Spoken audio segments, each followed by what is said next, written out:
Chapter 2. Visitor Hour. Jimmy watched the storm for as long as he could. Eventually, ice began to crawl across the cold glass as if spun of 1,000 frozen spiderwebs. When the surface was too frosted for Jimmy to see beyond, he directed his attention back to the far less magical ward. Everyone was asleep now, even the little strawberry girl who would be going home soon. The massive room was awash in deep shadows for which Jimmy was thankful. He preferred nights here in the hospital. The harsh fluorescent lights used during the daytime hurt his eyes and gave everything a sharp, intense gleam. So he always looked forward to the time when they were turned off in the evenings. During the hospital's most wakeful hours, the tile floor was almost always damp. The day staff was meticulous in their use of bleach and various disinfectants. Strong, pungent fumes would often burn Jimmy's nostrils and make his eyes itch. The cleaners were supposed to smell like pine, but to Jimmy they smelled nothing of the sort. By the time night fell, the astringent odors had usually dissipated. The sounds were friendlier at night, too. It was the one time Jimmy could hear whatever music the nurses played at their workstation, and the evenings were mostly devoid of coughs and cries. In the far corner of the ward, a glass and metal office stood bathed in soft amber light. Inside, Nurse Amy sat at her desk reading a magazine while listening to a small radio. Gentle Christmas music drifted out of the workstation and trickled over the ward.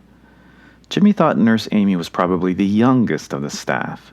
She seemed somewhat nervous around the sickest of the children, but this did not stop her from coming to Jimmy's aid whenever he needed her. She had a wonderful smile, freckles, and deep brown eyes. There were no cries now. None of the soft whimpering that often filled the room, and Jimmy was thankful for it. Not that he hadn't felt like crying himself on more than one occasion, but the sounds of other children, and especially their parents sobbing into the night, made him sad, so he fought the urge whenever it trickled up into his own throat. He felt rotten already.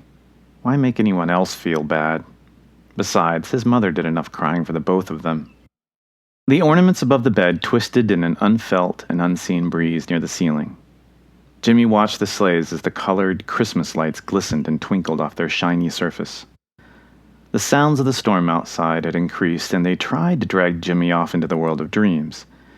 They had almost succeeded when a strong scent of cookies tugged him back to consciousness. Jimmy propped himself up and sniffed the air. Surely he had dozed off and imagined the smell. But after a moment, he wasn't so sure. The air was growing thick with the smell of cookies, all kinds of cookies.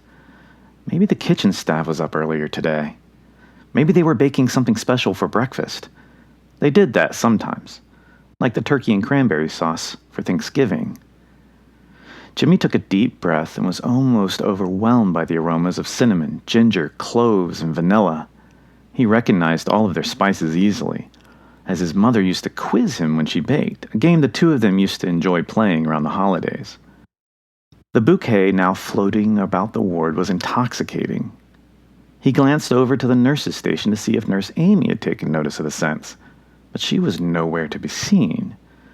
Another wave of sugary-laden air rushed across the room, and Jimmy's stomach growled for the first time in many months. He was about to wake his mother and tell her of the wonderful smells when an odd sound rattled up from one of the darker corners of the ward. There was a tiny clang, a dull clunk, and a metallic clink from the shadows. The odd clatter was followed by a faint, "Oops," and a soft chuckle. Jimmy peered into the dark and tried to see who had made the noise. Someone had entered the ward, that much was clear, but who it was, Jimmy was unable to see.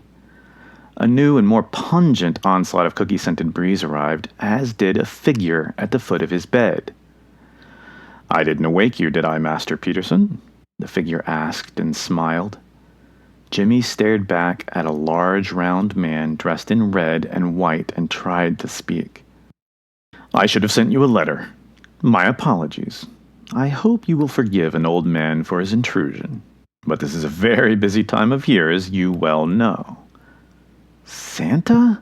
Jimmy asked. The jolly-looking man laughed and bowed. "At your service.